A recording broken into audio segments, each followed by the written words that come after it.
Hello everyone. आज हम रीढ़ की हड्डी एकांकी के क्वेश्चन आंसर्स डिस्कस करेंगे। जैसा कि शीर्षक से ही पता चलता है, रीढ़ की हड्डी दैट मीन्स बैकबोन।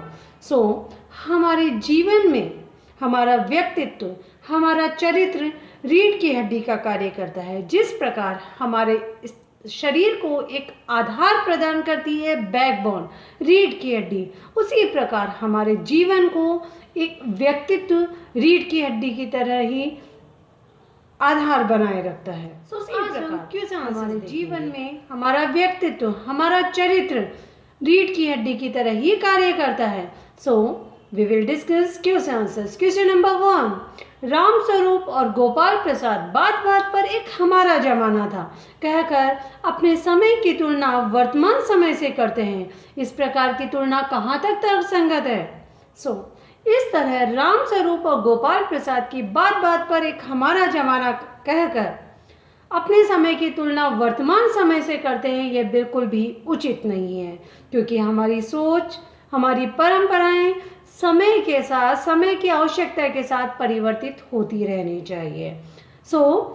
आज इतने वर्षों बाद अपने समय की तुलना करना बिल्कुल भी उचित नहीं है, क्योंकि समय की आवश्यकता के अनुसार हमारी सोच बदलनी होगी, हमारा खान पान बदल जाता है, हमारे जीवन, हमारे शरीर की आवश्यकताएं बदल जाती है।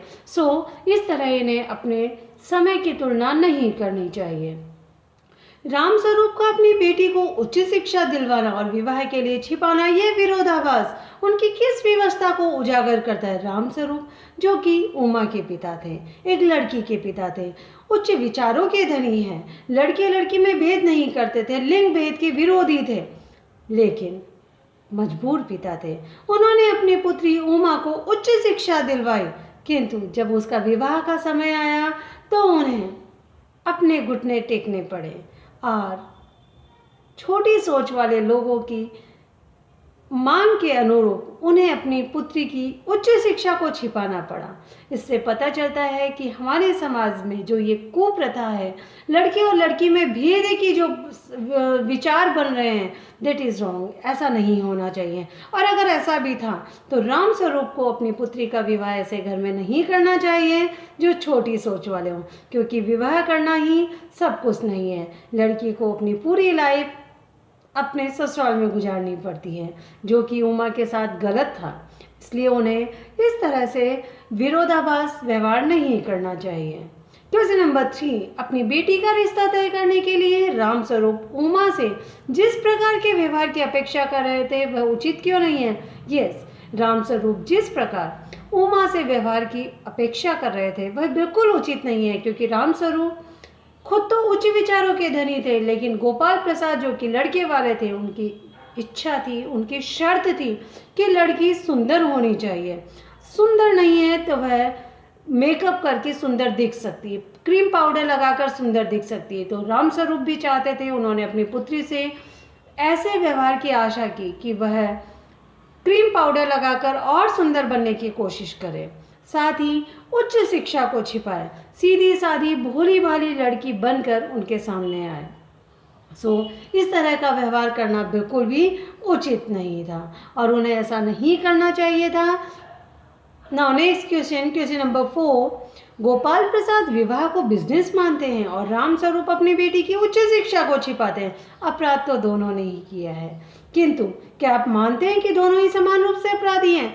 अपराध तो किया था। गोपाल प्रसाद तो खैर अपराधी है ही, क्योंकि वह लड़के और लड़की में भेद करते थे, लड़कों को उच्च शिक्षा दिलाना चाहते थे, लेकिन बहू चाहते थे कम पढ़ी लिखी, मैट्रिक पास। हाँ, लड़की सुंदर अवश्य होनी चाहिए। जब वह विवाह के लिए लड़की को देखने आते हैं तो बिल्कुल उसी तरह मोल भाव करते हैं जिस प्रकार हम कोई वस्तु खरीदने जा रहे हों। उन्हें ऐसा नहीं करना चाहिए। लेकिन राम स्वरूप जो कि उच्च विचारों के धनी थे, लेकिन अपनी बेटी की उच्च शिक्षा को छिपाते हैं। पहले तो वह उच्च शिक्षा दिलाते हैं, लेकिन लड़के वालों की शर्त के आगे उन्हें घुटने टेकना पड़ता है और अपनी पुत्री की उच्च शिक्षा को छिपाते हैं। उन्हें ऐसा नहीं करना चाहिए। और अगर उच्च शिक्षा दिलवाई है तो उसका रिश्ता भी ऐसे ही परिवार में करना चाहिए, ऊंची सोच वाले परिवार में करना चाहिए था, क्योंकि लड़की की पूरी उम्र का सवाल है, पूरे जीवन का सवाल है। लेकिन गोपाल प्रसाद तो सचमुच अपराधी हैं। वह विवाह को बिजनेस मानते हैं। सो इस तरह से आप अपने विचार इसमें लिख सकते हैं। क्वेश्चन नंबर 5, आपके लाडले बेटे की रीढ़ की हड्डी भी है या नहीं? उमा इस कथन के माध्यम से शंकर की किन कमियों की ओर संकेत करना चाहती है?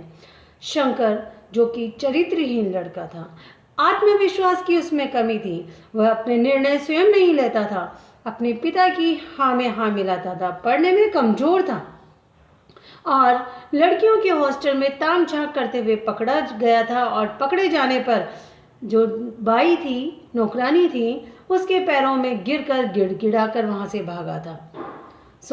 यह सब बात उमा को पता थी और उमा ने जब कहा कि आपके बेटे की रीढ़ की हड्डी है भी या नहीं, रीढ़ की हड्डी हमारे जीवन में हमारे शरीर को एक आधार प्रदान करती है। अगर हमारे शरीर में रीढ़ की हड्डी ना हो तो हम खड़े नहीं हो सकते, बैठ नहीं सकते। जिस प्रकार बिल्डिंग बनाते हैं तो पिलर्स जो कार्य करते हैं, स्तंभ जो कार्य करते हैं, उसी प्रकार हमारे जीवन में स्तंभ का कार्य हमारा चरित्र करता है, हमारा व्यक्तित्व करता है। लेकिन शंकर तो चरित्रहीन व्यक्ति है। ऐसा चरित्रहीन व्यक्ति क्या जीवन को संवारेगा और क्या समाज को संवारेगा? शंकर बहुत ही छोटी सोच वाला व्यक्ति था और दहेज का पक्षधर था। वह बिजनेस को विवाह को बिजनेस मानता था, साथ ही साथ लड़कियों की उच्च शिक्षा का पक्षधर नहीं था। लड़के और लड़की में भेद करता था, छोटी सोच वाला व्यक्ति था, चरित्रहीन व्यक्ति था। नेक्स्ट देखेंगे, शंकर जैसे लड़के या उमा जैसी लड़की समाज को कैसे व्यक्तित्व की जरूरत है? तर्क सहित उत्तर दीजिए।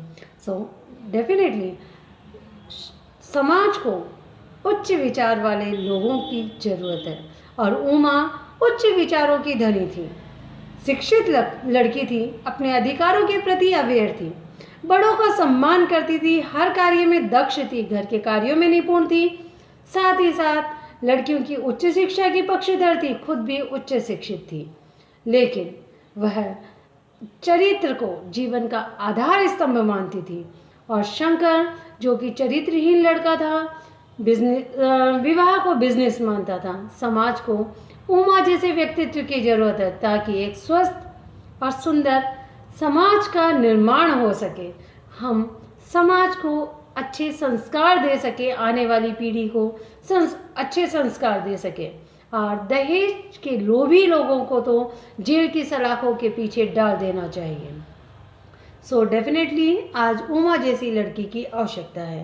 रीढ़ की हड्डी शीर्षक की सार्थकता स्पष्ट कीजिए। जैसा कि आप पहले आपको बता चुकी हूँ, रीढ़ की हड्डी हमारे जीवन का आधार स्तंभ होता है। रीढ़ की हड्डी हमारे चरित्र को यहाँ इंगित कर रहा है। यह शीर्षक बिल्कुल सटीक है। पूरा चैप्टर, पूरा एकांकी हमारे चरित्र अर्थात रीढ़ की हड्डी के चारों ओर घूम रहा है। उमा और शंकर के माध्यम से इस एकांकी में बताया गया है कि किस प्रकार लड़की को अपने अधिकारों के प्रति अवेयर होना चाहिए और स्वाभिमानी होना चाहिए, आत्मसम्मान उसमें होना चाहिए और सामाजिक बुराई के आगे उसे कभी भी घुटने नहीं टेकने चाहिए, बल्कि अपने अधिकारों के लिए आवाज़ उठानी चाहिए। नेक्स्ट देखेंगे, कथा वस्तु के आधार पर आप किसे एकांकी का मुख्य पात्र मानेंगे? डेफिनेटली हम उमा को ही एकांकी का मुख्य पात्र मानेंगे, क्योंकि उमा जैसी लड़कियां यदि समाज में हो तो वह समाज कभी भी नीचे नहीं गिर सकता। वह समाज तो उन्नतिशील होगा और उस समाज में एक स्वस्थ नींव का निर्माण होगा, स्वस्थ समाज होगा, स्वस्थ सोच होगी। और गोपाल प्रसाद और शंकर जैसे छोटी सोच वाले लोग अपनी मनमानी नहीं कर पाएंगे और विवाह को बिजनेस नहीं मान पाएंगे और लड़के और लड़कियों में भेद नहीं कर पाएंगे। आज समाज को उमा जैसी लड़की की आवश्यकता है। इस एकांकी का क्या उद्देश्य है?